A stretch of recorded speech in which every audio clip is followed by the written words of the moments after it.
بسم الله الرحمن الرحيم لله ما في السماوات وما في الأرض لله ما في السماوات وما في الأرض لله ما في السماوات وما في الأرض وإن تبدوا ما في أنفسكم أو تخفوه يحاسبكم به الله فيغفر لمن يشاء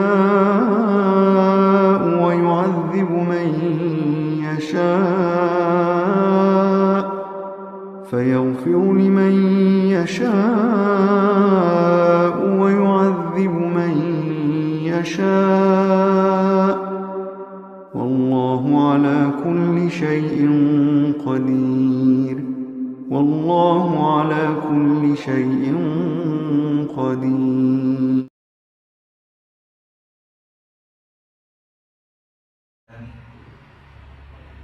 والصلاة والسلام على سيد الأنبياء والمرسلين سيدنا محمد وآله وأصحابه أجمعين. قال الله تعالى: أعوذ بالله من الشيطان الرجيم بسم الله الرحمن الرحيم إلا تنصروه فقد نصره الله إذ أخرجه الذين كفروا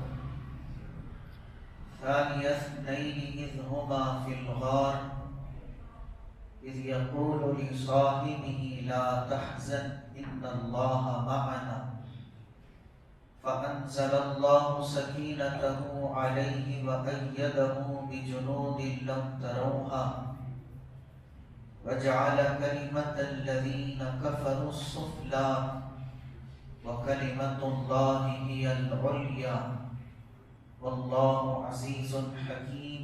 صدق اللہ العظیم. بزرگان محترم،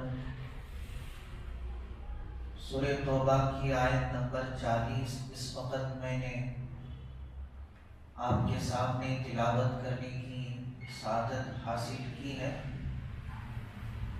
اس آیت مبارکہ میں اللہ تبارک و تعالیٰ نے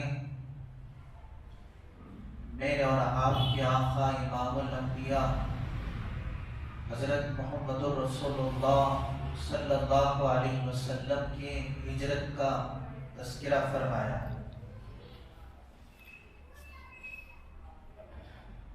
اللہ تعالیٰ کا فرمان ہے اِلَّا تَنْصُرُوهُ، مسلمانوں اگر تم محمد صلی اللہ علیہ وسلم کی مدد نہیں کرو گے. یہاں خطاب ایمان والوں سے ہے، اس لیے کہ اس سے پہلی آیت میں اللہ تعالیٰ نے ایمان والوں کو تنبیہ فرمایا. بطور تنبیہ کے ارشاد فرمایا: یا ایھا الذین آمنوا، اے ایمان والوں، ما لکم، تمہیں کیا ہو گیا، اذا قیل لکم، جب تم سے کہا جاتا ہے انفروا فی سبیل اللہ، کہ اللہ کی راہ میں نکلو، اثاقلتم الی الارض، تو تم زمین سے چمٹ جاتے ہو، رضیتم بالحیات الدنیا من الآخرہ، کیا تم آخرت کے مقابلے میں دنیا کی زندگی پر راضی ہو گئے؟ کیا اتنا کافی ہے کہ صرف دنیا کی زندگی مل جائے اور آخرت کا کیا کوئی مسئلہ نہیں؟ دوسرے مقام میں اللہ نے فرمایا بل تؤثرون الحیات الدنیا والآخرۃ خیر وابقی، بلکہ تم دنیاوی زندگی کو ترجیح دیتے ہو جبکہ آخرت دنیا کے مقابلے میں بہتر بھی ہے اور ہمیشہ باقی رہنے والی ہے. تو کیا تم دنیاوی زندگی سے راضی ہو آخرت کے مقابلے؟ فما متاع الحیات الدنیا فی الآخرۃ الا قلیل، تو سن رکھو کہ دنیاوی زندگی کا ساز و سامان آخرت کے مقابلے میں کچھ بھی نہیں ہے سوائے تھوڑے کی۔ إِلَّا تَنْفِرُوا يُعَذِّبْكُمْ عَذَابًا أَلِيمًا، اگر تم اللہ کے راہ میں نہیں نکلو گے تو اللہ تمہیں دکھ دینے والا عذاب دیں گے، وَيَسْتَبْدِلْ قَوْمًا غَيْرَكُمْ، اور تمہیں بدل کر کسی اور قوم کو لے آئیں گے، اللہ تمہارا محتاج نہیں، وَلَا تَضُرُّوهُ شَيْئًا، اور تم اللہ کا کچھ نہیں بگاڑ سکتے، کوئی اس کو نقصان نہیں پہنچا سکتے۔ واللہ علی کل شیء قدیر، اس لیے کہ اللہ ہر چیز پر قادر ہے۔ پھر آگے اللہ نے فرمایا الا تنصروہ، اگر تم میرے نبی کی مدد نہیں کرو گے، فقد نصرہ اللہ، تو سن رکھو میرے نبی تمہاری مدد کے محتاج نہیں، میرے رسول تمہاری نصرت کے محتاج نہیں ہے، نہ ہی کسی انسان کی مدد کی انہیں کوئی ضرورت ہے، اس لیے کہ میرے نبی کا مددگار میں خود ہوں۔ اپنے نبی کی مدد کرنے کے لیے میں اکیلا اللہ کافی، تو فقد نصرہ اللہ، یقیناً اللہ نے آپ کی مدد فرمائی، اذ اخرجہ الذین کفروا، خاص طور پہ اس وقت جب کہ آپ کو نکالا کافروں نے مکہ المکرمہ سے، کہ آپ کے وطن عزیز سے آپ کو نکلنے پر مجبور کیا گیا، مکے سے آپ کو نکالا گیا، اس وقت کفار مکہ آپ کے جان کے دشمن بنے ہوئے تھے، تو اللہ نے اس وقت آپ کی نصرت فرمائی، مدد فرمائی۔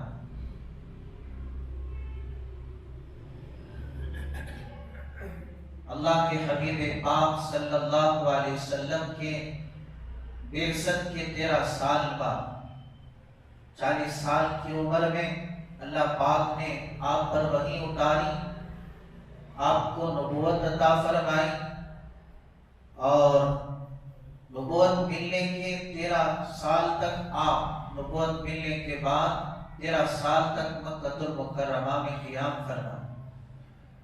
یہ جو 13 سالہ عرصہ ہے، کفار مکہ نے آپ کو تکالیف پہنچانے میں کوئی کسر نہیں چھوڑی، انتہا کر طرح طرح کی اذیتیں پہنچا آپ کو اور آپ کے صحابہ کو۔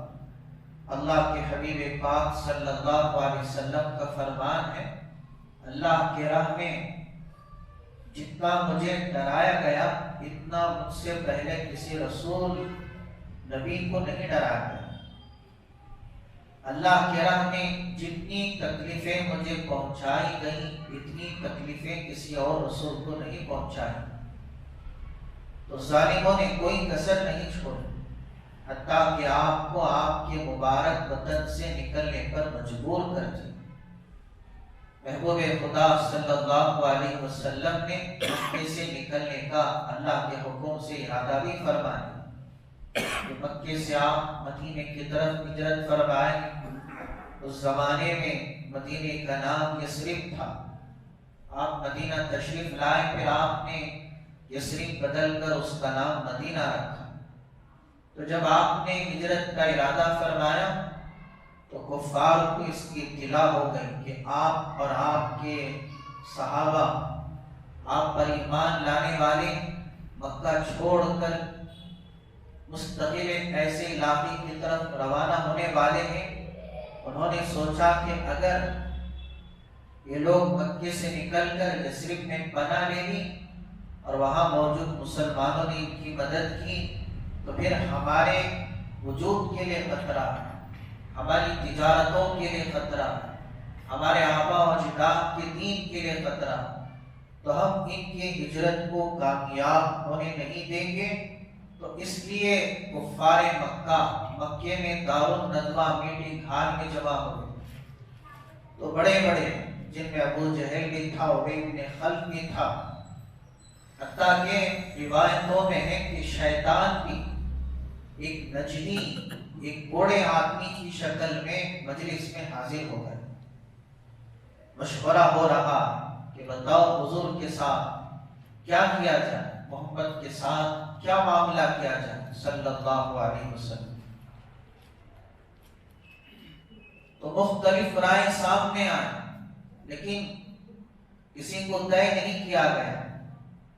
حتیٰ کہ ابو جہل نے آخر میں کہا کہ میری یہ رائے ہے مکے میں جتنے قبیلے والے ہیں ہر قبیلے سے جو طاقتور ہمتور بہادر نوجوان ہو اس کا انتخاب کیا جائے اور ہر قبیلے کے ہر طاقتور نوجوان کے ہاتھ میں تلوار دے دی جائے اور سب کو یہ حکم دیا جائے کہ جیسے ہی حضور گھر سے باہر نکلیں ایک ہی بار میں سب حملہ کر کے آپ کو نعوذ باللہ ختم کر دیں. تو جو شیطان انسانی شکل میں موجود تھا اس نے کہا ہاں رائے ہو تو ایسی، یہ بات ماننے کے قابل. تو ابو جہل کی اس رائے پر سب نے اتفاق کر لیا تاکہ ہر قبیلے کا غصہ ادا ہو جائے، ہر قبیلے کا انتخاب پورا ہو جائے. تو ہر قبیلے سے بہادر طاقتور نوجوانوں کو چنا گیا اور سب کی ذمہ داری تھی کہ اللہ کے حبیب پاک صلی اللہ علیہ وسلم کے گھر کے باہر کھڑے ہو جائیں. جیسے ہی آپ گھر سے باہر آئیں ایک ہی بار میں آپ پر حملہ کر دیں.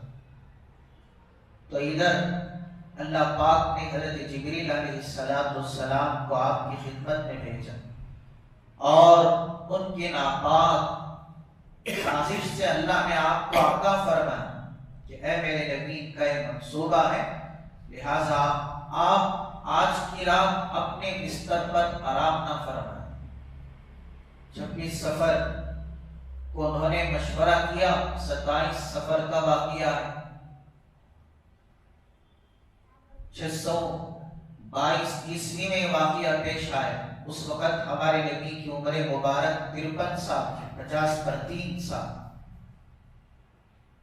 تو محبوب خدا صلی اللہ علیہ وسلم نے حضرت علی رضی اللہ تعالیٰ عنہ کو بلایا اور فرمایا کہ نم یا علی علی فراشی، کہ اے علی آج کی رات تم میرے بستر پر آرام کرو اور چادر اوڑھ کے سو جانا تاکہ ان کفار کو لگے کہ میں سویا ہوا، انہیں اس بات کا احساس نہ ہو کہ تم سوئے ہوئے اور وہ انتظار میں رہیں.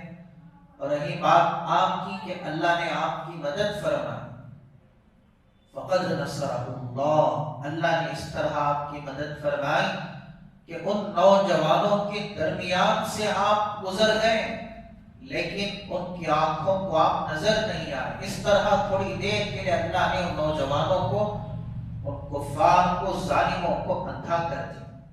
محبوب خدا صلی اللہ علیہ وسلم کے زبان مبارک پر سورہ یاسین کی آیت نمبر 9 جاری تھی تلاوت کرتے ہوئے، وَجَعَلْنَا مِن بَيْنِ أَيْدِيهِمْ سَدًّا وَمِنْ خَلْفِهِمْ سَدًّا فَأَغْشَيْنَاهُمْ فَهُمْ لَا يُبْصِرُونَ.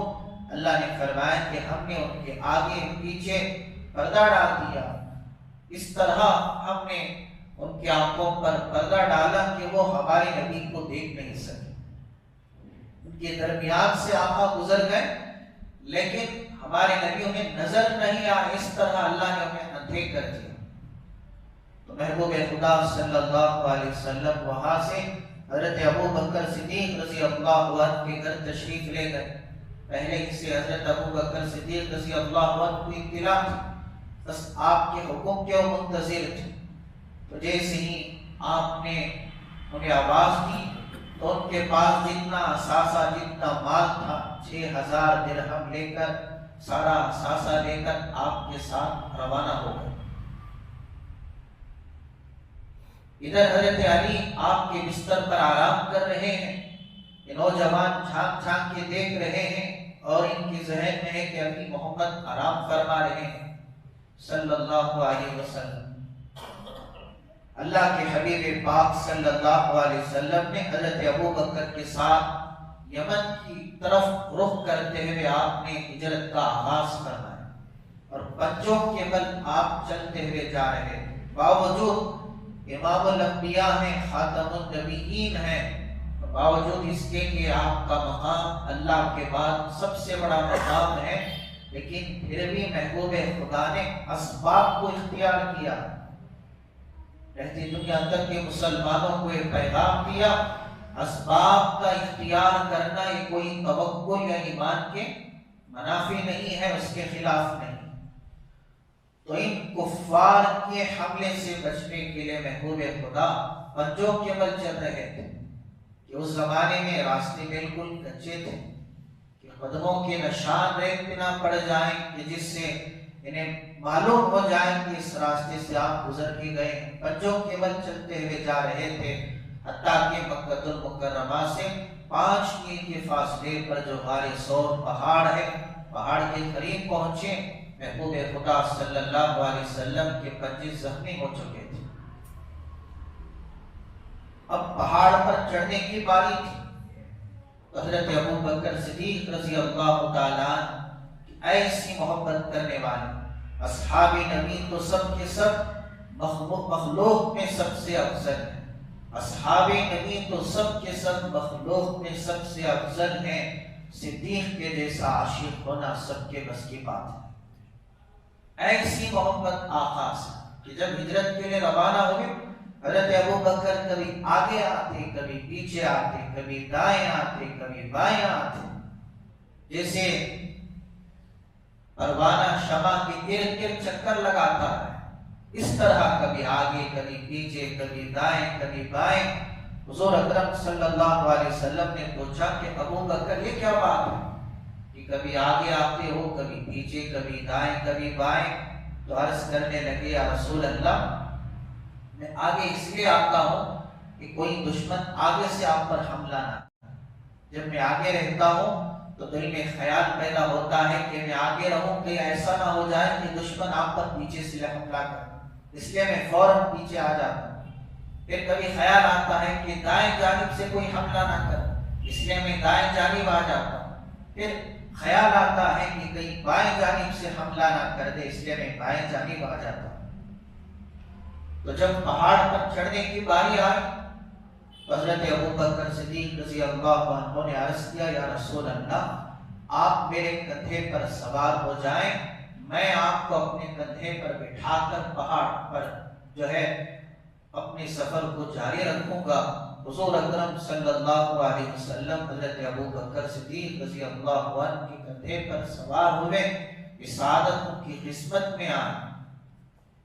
محبوب خدا کو اپنے کندھے پر سوار فرما کر سارے پہاڑ پر آپ چڑھتے گئے، حتیٰ کہ غار ثور کے بالکل قریب پہنچ گئے تو حضرت ابو بکر صدیق رضی اللہ تعالیٰ عنہ نے محبوب خدا صلی اللہ علیہ وسلم سے عرض کیا یا رسول اللہ آپ ٹھہرے، پہلے میں جا کر غار کی صفائی کر لوں گا کہ کہیں ایسا نہ ہو کہ کوئی موذی جانور ہو، سانپ بچھو وغیرہ جو آپ کو تکلیف پہنچا دے۔ اسی غار ثور کا تذکرہ اللہ نے اس آیت میں کیا جو سورہ توبہ کی آیت نمبر 40 ہے۔ حضرت ابو بکر صدیق رضی اللہ عنہ غار میں داخل ہوئے، اچھی طرح اس کو صاف کیا، حتیٰ کہ کئی سوراخیں تھیں تو اپنا قمیص اتارا، اس کو پھاڑا، جتنے سوراخ تھے اس کو بند کر دیا، اپنا امامہ اتارا، اس کو پھاڑا اور جتنے سوراخ تھے اس کو بند کر دیا، مگر ایک سوراخ کھلا رہ گیا جہاں بند کرنے کے لیے کوئی چیز نہیں تھی۔ حضرت ابو بکر صدیق رضی اللہ عنہ نے اپنی ایڑی کو سوراخ پہ داخل کر دیا۔ پھر محبوب خدا صلی اللہ علیہ وسلم اندر تشریف لائے اور حضرت ابو بکر صدیق رضی اللہ عنہ کے گود میں آرام فرمانے لگے۔ اتفاق کی بات تھی کہ جو سوراخ کھلا ہوا تھا، جہاں آپ نے اپنے پیر کو رکھا تھا وہاں سانپ تھا، کتابوں میں جسے موجود ہے، اس نے آپ کے پیر کو ڈس لیا۔ کتابوں میں یہ بھی ہے وہ سانپ اس لیے ڈس رہا تھا کہ زمانے سے اس کی تمنا تھی کہ محبوب خدا کا دیدار کرے، وہ باہر آنے کی کوشش کر رہا تھا۔ اب حضرت ابو بکر صدیق رضی اللہ عنہ کے دل میں خیال آیا کہ کہیں کوئی موذی جانور آپ کو تکلیف نہ پہنچا، تو خود تکلیف برداشت کر رہے تھے، ایک آواز اپنے منہ سے نہیں نکالی، آہ بھی نہ کی، مگر پھر بھی درد سے آنکھوں سے آنسو ٹپکنے لگے۔ اللہ کی قدرت تھی کہ وہ آنسو کے قطرے رخسار مبارک صلی اللہ علیہ وسلم پر پڑے۔ محبوب خدا صلی اللہ علیہ وسلم کے رخسار پر جب ابو بکر صدیق رضی اللہ عنہ کے آنسو پڑے، محبوب خدا بیدار ہوئے، دیکھا کہ ابو بکر رو رہے ہیں۔ پوچھا معلوم کی کا یا ابا بکر، اے ابو بکر کیوں رو رہے ہو؟ کون سی چیز تمہیں رلا رہی ہے؟ حضرت ابو بکر صدیق رضی اللہ عنہ نے فرمایا، یا رسول اللہ، یہاں ایک موذی جانور تھا، میں نے وہاں اپنے پیر کو رکھ لیا، اس لیے کہ اگر میں ہلاک ہو جاؤں تو کوئی فرق نہیں پڑے گا، اگر آپ کا ایک بال بھی بیگا ہو جائے تو امت تباہ ہو جائے۔ محبوب خدا صلی اللہ علیہ وسلم نے اس زخم کے مقام پر لعاب مبارک کو ڈالا، وہ زخم درست ہو گیا، تکلیف ختم ہو گئی۔ تو تین راتیں محبوب خدا صلی اللہ علیہ وسلم نے حضرت ابو بکر صدیق رضی اللہ عنہ کے ساتھ غار میں گزارا۔ اس دوران جب کفار محبوب خدا کے گھر کے باہر ہیں، جب صبح کا وقت ہوا، حضرت علی بیدار ہوئے، ان کے ہوش اڑ گئے، یہ کیا ہو گیا؟ ہم تو سمجھ رہے تھے کہ محمد آرام کر رہے ہیں، یہاں تو علی ہیں۔ ان کی حیرت کی انتہا نہ رہی۔ حضرت علی رضی اللہ عنہ سے پوچھنے لگے کہ بتاؤ کہاں ہیں تمہارے نبی؟ حضرت علی رضی اللہ عنہ نے لا علمی کا اظہار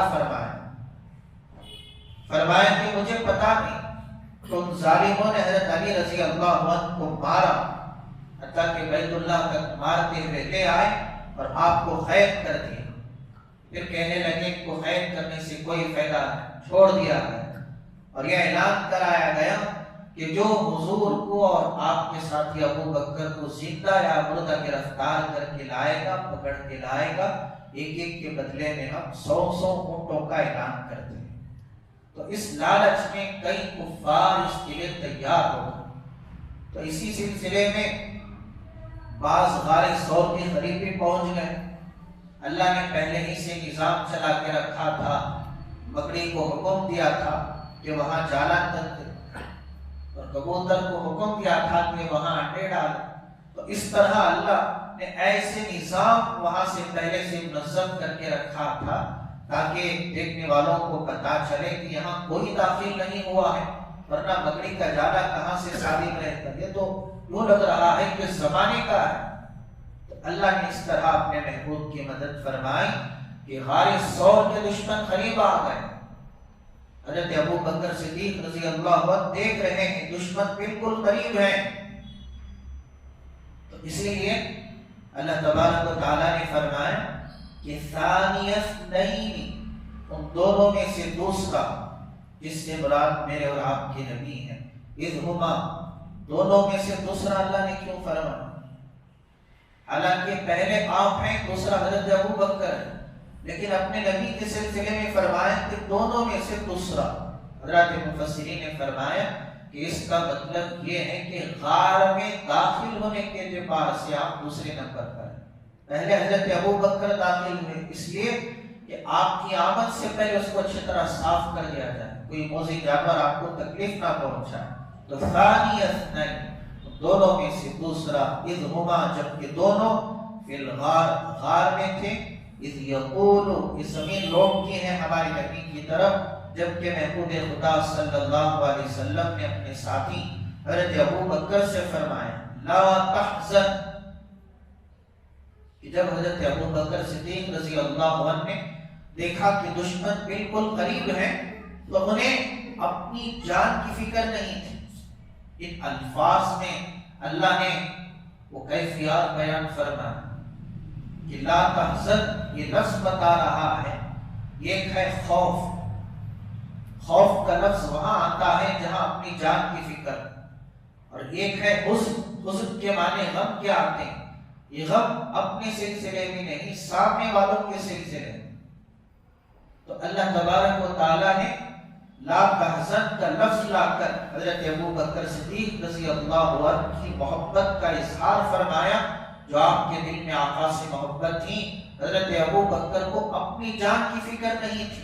اگر اپنی جان کی فکر ہوتی لا تحزن کے بجائے ہمارے نبی کہتے لا تخف، مت ڈرو، خوف مت کرو. لا تحزن، نگاہ نبوت نے دیکھا کہ ابو بکر کو اس کی جان کی فکر نہیں، اللہ کے لاڈلے حبیب کی فکر. حضرت ابو بکر رضی اللہ عنہ کہنے لگے کہ اب کیا ہوگا یا رسول اللہ، دشمن بالکل قریب آ چکے ہیں. تو حضور اکرم صلی اللہ علیہ وسلم نے فرمایا ابو بکر غم زدہ ہونے کی تمہیں کوئی ضرورت نہیں ہے، ان اللہ معنا، بے شک اللہ ہم دونوں کے ساتھ. بے شمار حکمتیں جو ہے الفاظ میں موجود ہیں. موسیٰ علیہ السلام جب اپنی قوم کو لے کے روانہ ہوئے، آگے دریائے نیل ہے، پیچھے فرعون ہے اور اس کی قوم ہے. قوم کہنے لگی موسیٰ اب تو ہمارا حصہ ختم، انا لمدرکون، اب تو ہم غرق ہو جائیں گے، اب تو ہم پکڑے گئے. انا لمدرکون، آگے دریا ہے، پیچھے دشمن ہے، اب تو ہم پکڑے گئے، اس کے سوا کوئی چارہ کار نہیں. تو انا لمدرکون میں قوم نے اس بات کا اظہار کیا کہ ان کے دلوں میں اپنے نبی موسیٰ علیہ السلام کی فکر نہیں، خود کی جانوں کی فکر تھی کہ اب ہمارا کیا ہوگا، اب ہمارا کیا ہوگا. یہاں حضرت ابو بکر کو اپنی فکر نہیں، محبوب خدا کی فکر. وہاں قوم اپنے بارے میں کہہ رہی ہیں کہ اب ہمارا کیا ہوگا. تو موسیٰ علیہ السلام نے بھی وہی جواب دیا کہ کلا، ہرگز نہیں، انا معی ربی سیہدین، کہ بے شک میرا رب میرے ساتھ. وہاں حضرت موسیٰ علیہ السلام نے یہ نہیں فرمایا کہ ہم سب کے ساتھ ہیں، اس لیے کہ قوم ویسی تھی، آپ کا معاملہ بھی قوم کے ساتھ ویسا تھا، اور آپ نے اپنے الفاظ میں یوں فرمایا کہ میرا رب میرے ساتھ ہے. یہاں محبوب خدا صلی اللہ علیہ وسلم نے دیکھا کہ ابو بکر کو میری فکر ستا رہی ہے، تو آپ نے فرمایا غم زدہ ہونے کی کوئی ضرورت نہیں، اللہ نہ صرف میرے ساتھ ہے بلکہ ہم دونوں کے ساتھ ہیں. ان اللہ معنا فانزل اللہ سکینتہ علیہ وایدہ، تو اللہ تعالیٰ نے آپ پر اپنے سکینے کو اتارا، وایدہ، اور آپ کی مدد فرمائی، بجنود، ایسے لشکر سے، لم تروہا، جس کو تم دیکھ نہیں سکتے، فرشتوں کے ذریعے. وجعل کلمۃ الذین کفروا السفلی، اور اللہ نے کافروں کی بات کو نیچا کر دیا، کافروں کے کلمے کو پست کر دیا. وکلمۃ اللہ ہی العلیٰ، اور اللہ کا کلمہ تو بلند ہی بلند ہے. واللہ عزیز حکیم، اللہ زبردست ہے، حکمت والا. تو تین راتیں محبوب خدا نے غار ثور میں آپ نے قیام فرمایا. اس دوران حضرت ابو بکر صدیق رضی اللہ عنہ کے گھرانے کی کافی خدمات رہی. آپ کے فرزند عبداللہ وہ بکریوں کے دودھ کا انتظام کرتے. حضرت اسماء رضی اللہ عنہا وہ کھانا لے کر آیا کرتی تھی. ایک مرتبہ کھانا لے کر آئی، دیکھا کہ ان کی پیشانی پر چوٹ ہے، چہرہ زخمی ہے. حضور اکرم صلی اللہ علیہ وسلم نے پوچھا یہ کیا بات ہے کہ تمہارا چہرہ زخمی ہے؟ فرمانے لگی یا رسول اللہ، جب کل میں کھانا لے کے جا رہی تھی، ابو جہل مل گیا، اس نے مجھے پکڑ لیا، کہنے لگا کہ تمہیں پتا ہے کہ حضور کہاں ہیں، تمہارے نبی کہاں ہیں، ہمیں بتاؤ. تو میں نے کہا کہ میں تمہیں ہرگز نہیں بتاؤں گی. تو اس نے زوردار تماچا مارا، جس سے میں نیچے گر گئی، تو میری پیشانی پتھر سے ٹکرائی، تو اس طرح میری پیشانی زخمی ہو گئی. میں نے کہا چاہے میری جان لے لے، میں ہرگز نہیں بتاؤں گی کہ میرے آقا کہاں ہے. تو حضور اکرم صلی اللہ علیہ وسلم کی آنکھوں سے آنسو روا ہو، آپ کے ہاتھ اٹھے، فرمایا یا اللہ میں ابو بکر سے راضی ہو گیا، تو بھی ابو بکر سے راضی ہو جا. محبوب خدا نے اس لیے فرمایا کہ ابو بکر میں نے ہر صحابی کا بدلہ دے دیا، اگر میں تمہارا حق ادا نہیں کر سکا اللہ ہی تمہارا بدلہ دے. حضرت ابو بکر صدیق رضی اللہ عنہ تین راتیں محبوب خدا کے ساتھ، اللہ کے نبی ہیں اور حضرت ابو بکر، صرف دو ہی تو تین راتیں مسلسل آپ کا چہرہ ابو بکر کی آنکھوں کے ساتھ. کتنا شرف اور کتنا انہوں نے آپ سے استفادہ کیا ہوگا، کتنی تجلیات آپ کے دل پہ اتری ہوئی ہوگی، اور کس قدر محبوب خدا کا فیض آپ کو حاصل ہوا ہوگا۔ تو حضرت ابوبکر صدیق رضی اللہ عنہ کی 3 دن اور 3 راتیں، حضرت عمر فاروق رضی اللہ تعالیٰ عنہ کے بارے میں آتا ہے، روایتوں میں ہے ایک مرتبہ حضرت عائشہ صدیقہ رضی اللہ تعالیٰ عنہ لیٹی ہوئی آسمان کی طرف نگاہ کی، ستارے گن رہی تھی، محبوب خدا صلی اللہ علیہ وسلم تشریف لائے، اما عائشہ عرض کرنے لگی یا رسول اللہ، آسمان میں بے شمار ستارے، تو کیا کسی کی نیکیاں بھی اتنی ہو سکتی ہیں؟ حضور اکرم صلی اللہ علیہ وسلم نے فرمایا کہ ہاں۔ پوچھا کہ کس کے؟ فرمایا کہ عمر بن خطاب کے۔ وہ خاموش ہو گئی، ان کا خیال تھا کہ آپ یہ فرمائیں گے کہ ابو بکر صدیق رضی اللہ عنہ۔ پھر محبوب خدا صلی اللہ علیہ وسلم نے خود فرمایا عائشہ شاید تمہارے دل میں آیا ہوگا کہ میں تمہارے والد کا نام لوں۔ اما عائشہ نے فرمایا کہ ہاں یہی میرا خیال تھا۔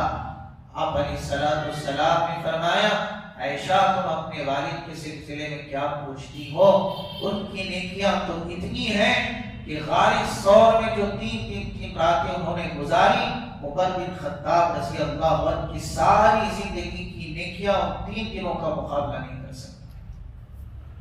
یہی وجہ ہے عمر رضی اللہ عنہ حضرت ابوبکر سے فرمایا کرتے تھے آپ صرف 3 دن 3 رات کی نیکیاں مجھے دے دیں، پھر ساری زندگی کے نیکیاں آپ لے لیں۔ تو حضرت ابوبکر صدیق رضی اللہ عنہ کے ساتھ 3 راتیں گزارنے کے بعد پھر آپ جو ہے مدینہ طیبہ کی طرف روانہ ہوئے۔ اس دوران کے کئی مہاجرین نے حضرت مقداد رضی اللہ عنہ، حضرت زینب ہمارے نبی کی بیٹی رضی اللہ عنہ، ہم کہتے ہیں ہجرت میرے بھائیوں یہ اتنا جو ہے نازک عنوان ہے اللہ کی عزت و جلالت کی قسم۔ کبھی ہم ذرا غور و فکر کریں، مطالعہ کریں کہ اگر ہمارے نبی اور صحابہ ہجرت نہ فرماتے تو نہ میں مسلمان رہتا نہ آپ مسلمان رہتے۔ ہمارے نبی کا صدقہ ہے، ان مہاجرین کا صدقہ ہے جس کی بدولت آج ہم کلمے کے ساتھ مسجد میں جمع ہیں، ایمان کے خاطر وطن کو چھوڑ دیا، گھر کو چھوڑ دیا، کہ جب کہ آپ کو مکے سے اتنی محبت تھی، جب آپ مکے سے نکل رہے تھے تو مکے سے مخاطب ہو کر فرمایا اے مکہ تو کتنا بہترین شہر ہے، تو کتنا خوبصورت شہر ہے، اگر مکے والے مجھے نہ نکالتے ما سکت تو غیرت، تو مجھے چھوڑ کے میں کہیں نہ جاتا۔ حضرت مقداد رضی اللہ عنہ فرماتے ہیں کہ میں اور میرے ساتھی نے ہجرت کی، نہ کھانے کے لیے کوئی دانہ تھا، نہ پانی کا کوئی خطرہ تھا، اتنی تکلیف تھی، بھوک کی شدت کی انتہا تھی، بھوک ختم کرنے کے لیے ہم درختوں کے پتے چباتے، اگر پھر بھی ہم نے ہجرت کو ترک نہیں کیا، اگر وہ ہجرت نہ کرتے نہ ہم مسلمان ہوتے نہ ہماری اولاد مسلمان رہتے۔ صدقہ ہے ان حضرات کا۔ حضرت زینب رضی اللہ عنہا ہمارے نبی کی بیٹی جب ہجرت فرما رہی تھی، ظالموں نے پکڑ لیا، ابو جہل نے آپ کی اونٹ کو نیزہ مارا جس سے آپ نیچے گر گئیں، حاملہ تھی، حمل ضائع ہو گیا، آپ زخمی ہوئی، اسی زخمی کی وجہ سے آپ کا وصال ہو گیا۔ تو یہ ان حضرات کی قربانیاں ہیں جس کو فراموش نہیں کیا جا سکتا۔ انہی کا صدقہ ہے کہ مہاجرین کی ہجرت اور حضرات انصار مدینے والے صحابہ کی نصرت، ہجرت اور نصرت کی وجہ سے سارے عالم میں کلمہ پہنچا۔ ہجرت اور نصرت کی برکت سے مشرق سے مغرب تک، شمال سے جنوب تک اسلام پھیلا، سارے جزیرے عرب ہجرت کی سبب ہے مکے کے فتح ہونے کے لیے، ہجرت کی سبب ہے جزیرے عرب کے فتح ہونے کے لیے، ہجرت کی سبب ہے اسلام کی شان و شوکت کے لیے، مسلمانوں کی سر بلندی کے لیے۔ اللہ ایک پیغام دینا چاہتے ہیں، اور آپ جانتے ہیں کہ ہم محرم الحرام کے مہینے میں داخل ہو چکے ہیں، اور یہ تاریخ بھی مختصراً میں آپ کے سامنے بتا دوں تاکہ ہجرت کی اہمیت سامنے آ جائے کہ عمر رضی اللہ عنہ کے دور میں تاریخ کا یہ عنوان شروع کیا گیا 4 چیزیں سامنے آئیں کہ جس کو سبب بنا کر تاریخ کا آغاز کیا جائے، ورنہ اس سے پہلے تاریخ کا کوئی نظام نہیں تھا۔ یہ ہمارے نبی کی ولادت، آپ نے فرمایا کہ عیسائیوں کا طریقہ ہے، وہ حضرت عیسیٰ علیہ السلام کی ولادت سے اپنی تاریخ کا آغاز کرتے ہیں۔ اسلام عیسائیوں کی مشابہت اختیار نہیں کرتا۔ دوسری چیز آئی ہمارے نبی کی بعثت، اور تیسری چیز تھی ہمارے نبی کی ہجرت، اور چوتھی چیز تھی ہمارے نبی کی وفات۔ وفات تو حادثہ کبریٰ ہے، غم کا موقع ہے، لیکن ان 4 چیزوں میں ہجرت کا انتخاب کیا ہے۔ حضرات صحابہ نے ہجرت کی رائے دی کہ جس وقت محبوب خدا نے ہجرت فرمائی وہاں سے تاریخ کا آغاز کیا جائے، تو حضرت عمر رضی اللہ عنہ نے اس کو پسند فرمایا۔ کیوں پسند فرمایا؟ ہجرت کا مطلب کیا ہے؟ ہجرت کا مطلب کامیابی ہے، ہجرت کا مطلب سربلندی ہے، ہجرت کا مطلب مسلمانوں کو فتح حاصل ہونا ہے۔ تو یہاں سے ہماری اسلام کو شان ملی ہے، یہاں سے مسلمانوں کو عزت ملی ہے، یہاں سے جو ہے سارے عالم میں دین پہنچا ہے، لہٰذا اسی کو ذریعہ اور سبب بنایا جائے۔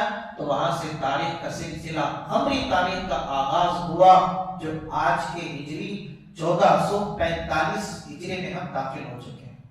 ہمارے نبی کی ہجرت فرمائے ہوئے 1445 سال گزر چکے ہیں، اور جو کہ ہماری تاریخ کو اللہ نے فرض بنا دیا عبادات کو معلوم کرنے کے لیے۔ یسألونک عن الأہلہ، یہ لوگ آپ سے نئے چاند کے سلسلے میں پوچھتے ہیں، قل ہی مواقیت للناس والحج، اے میرے نبی آپ بتلا دیجئے لوگوں کو جو ہے اوقات معلوم کرنے کے لیے ہم نے اس چاند کو گھٹایا اور بڑھایا ہے۔ کہ صحابہ پوچھتے ہیں کہ باری کیوں ہوتا ہے، پھر بڑھتا ہے پھر گھٹتا ہے؟ آپ نے فرمایا کہ چاند کے ذریعے معلوم کیا جاتا ہے کہ رمضان کب شروع ہوتا ہے، حج کا مہینہ کب شروع ہوتا ہے۔ تو یہ مسلمانوں پر اس کا علم رکھنا فرض کفایہ ہے۔ ساری جماعت اگر علم نہ رکھے تو سب کے سب گنہگار۔ افسوس یہ ہے انگریزی تاریخ تو بچے بچے کو پتا ہے، لیکن اچھے اچھے نمازیوں اور حاجیوں کو آپ پوچھ لیں کہ بتائیے کہ قبلی تاریخ کی کتنے مہینے، ان کے نام کیا ہے، کون سی تاریخ ہے، تو لا علمی کا اظہار فرمائیں گے، جو کہ ہمارے لیے انتہائی افسوس کی بات ہے۔ تو قبری تاریخ کا آغاز ہجرت سے ہوا، تاکہ ہجرت کی اہمیت سامنے آئے، اور یہ بھی پیغام کیا گیا کہ دنیا میں مسلمان کے نزدیک سب سے بڑی چیز اگر کوئی ہے تو وہ اللہ کا حکم ہے، اور اللہ کے حکم کو پورا کرنے کے لیے گھر چھوڑنا پڑے، خاندان چھوڑنا پڑے، وطن چھوڑنا پڑے، سب چھوڑ دو مگر اللہ کے حکم کو مت توڑو۔ یہی عمل ہجرت سے حضرات صحابہ نے کر کے دکھایا۔ کہنا آسان ہے، اپنی زمینوں کو چھوڑنا، جائیداد کو چھوڑنا، گھروں کو چھوڑنا، کاروبار کو چھوڑنا، سب چھوڑ کے ایک انجان علاقے کی طرف نکل جانا، جس قدر جو ہے میرے بھائیوں قربانی کی بات ہے۔ لیکن ہم سے نہیں کہا جا رہا گھر چھوڑ دو، خاندان چھوڑ دو، ملک چھوڑ دو۔ ہمارے لیے تو ہجرت یہ ہے کہ حضور اکرم صلی اللہ علیہ وسلم نے فرمایا کہ جن چیزوں کو اللہ اس کے رسول نے حرام کیا ہے ان کو چھوڑ دو۔ اللہ کی قسم تمہارا نام بھی مہاجرین میں لکھا جائے گا، اس لیے کہ آپ نے فرمایا یہ بھی ہجرت ہے کہ جو اللہ اس کے رسول کے حرام کردہ چیزوں کو چھوڑ، گناہوں سے بازار جاؤ، ہر اعتبار سے وہ کرو جو اللہ اس کے رسول کا حکم ہے۔ یہی مسلمان کی شان ہے۔ اللہ ہی ہم سب کو سمجھنے کی توفیق عطا فرمائے۔ درود شریف پڑھیں۔ اللهم لك الحمد كله ولك الشكر كله وصل على حبيبك سيدنا ونبينا ومولانا محمد وبارك وسلم۔ ربنا آتنا في الدنيا حسنة وفي الآخرة حسنة وقنا عذاب النار۔ اے اللہ ہم سب کے گناہوں کو معاف فرما، ہم سب کے خطاؤں کو درگزر فرما۔ کمزور ایمان والے ہیں، کمزور اعمال والے ہیں، قدم قدم پر بہک جاتے ہیں، قدم قدم پر اے اللہ شیطانی وساوس میں مبتلا ہو جاتے ہیں۔ اے ارحم الراحمین، ایمان اتنا کمزور ہے، جس میں اتنی حرارت نہیں کہ جو ایمان ہمیں اے اللہ مکمل تیرے حکموں پر چلا سکے۔ خواہشات کے غلام بنے بیٹھے ہیں، نفس کے پجاری بنے بیٹھے ہیں، اسی میں زندگی کا اکثر حصہ گزر گیا۔ اے اللہ دن و رات کا آنا جانا، سالوں کا اے اللہ ختم ہونا، نئے سال کا آنا، اے اللہ ایک ایک دن بھی ہمیں موت کے قریب لے جا رہا ہے، اپنے منزل قبر کے قریب لے جا رہا ہے۔ اے اللہ دنیا کی ساری دولت کیوں نہ ہو، آخر کار ہماری منزل تو قبر ہے، ہمارا اصل اپنا سب کا گھر تو قبر ہے مولا۔ لیکن اتنی ہم غفلت میں مبتلا ہیں، نہ اس کی ہمیں کوئی فکر ہے، پتہ نہیں کیا ہوگا، کس حال میں موت آئے۔ قبر میں جہاں کوئی ساتھ نہیں آئے گا، تنہائی میں اندھیرے میں قیامت تک سونا پڑے گا۔ تیری ہی رحمتوں کا سہارا ہے، ہم چاہیں نہ چاہیں ضرور ہماری قبریں بنے گی، ہم چاہیں نہ چاہیں اللہ موت کے منزل سے گزرنا پڑے گا۔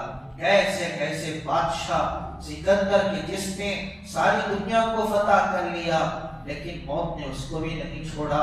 اے اللہ موت نے تیرے نبیوں کو نہیں چھوڑا تو پھر ہماری کیا حیثیت ہے۔ اے اللہ بڑی غفلت میں ہے، اے اللہ اسلامی نیا سال شروع ہو چکا ہے۔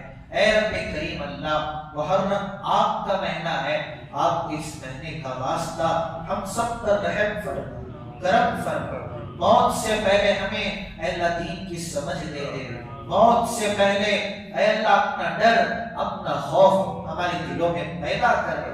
تو چاہے تو پھر اے اللہ شرابی کو اپنا ولی بنا دے، اگر تو چاہے اے اللہ زانی کو ہدایت دے دے، اگر تو چاہے اگر اے اللہ دیر نہیں لگتی ہدایت دینے پر، مالک تیرے ہاتھ میں ہے، ہم پیاسے ہیں، ہم محتاج ہیں، تو کسی کا محتاج نہیں۔ اللہ ہمیں قبول کر دے، ہمیں معاف کر دے، ہم پر رحم کر دے، ہمیں اپنے عذاب سے بچا دے، دنیا میں بھی بچا دے، آخرت میں بھی بچا دے۔ تو سب سے بڑا ہے، تیرا حکم سب سے بڑا ہے، جان جان کر ہم نے تیرے حکموں کا مذاق اڑایا، ہم بڑے ظالم ہیں اللہ، ہم غیروں کو کیا تانا دیں، ہم مسلمان ہو کر ہم نے اسلام کا مذاق اڑایا، ہمیں معاف کر دے۔ اے اللہ اپنی پکڑ سے بچا دے، اے اللہ انگلی پکڑ کے تو ہی ہمیں سیدھا راستہ دکھا دے، دنیا کے فتنوں سے، ضلالتوں سے، گناہوں کی زندگی سے، دنیا کے دھوکے سے۔ اے ارحم الراحمین ہم میں سے ہر ایک کو بچا دے، ہماری نسلوں کو بچا دے۔ یا اللہ اپنی عبادت کی اور اے اللہ تجھ سے ڈرنے کی ایسی لذت ہمیں نصیب فرما، ساری زندگی سجدے میں گزر جائے، ساری زندگی تیرے سامنے مانگنے میں گزر جائے، تجھے راضی کرنے کی توفیق دے۔ یا اللہ ہم سے راضی ہو جا، اپنے نبی کو ہم سے راضی کر دے۔ مانگنا ہمارا کام ہے، اے اللہ دینا تیرا کام ہے، ویسے بھی تو سخیوں کا سخی ہے، اے اللہ تیرا فیصلہ ہی سب کچھ ہے، اگر تو نے دے دیا تیرا کچھ نہیں بگڑے گا، تیرے خزانے میں کوئی کمی نہیں آئے گی، جو مانگتا ہے وہ بھی عطا فرما، جو مانگنے سے رہ گا اللہ وہ بھی عطا فرما۔ ہماری دعاؤں کو محض اپنے فضل و کرم سے حضرت رسول اللہ صلی اللہ علیہ وسلم کی صدقے تو فعل میں قبول فرما۔ سبحان ربک رب العزت عما یصفون وسلام علی المرسلین والحمد للہ۔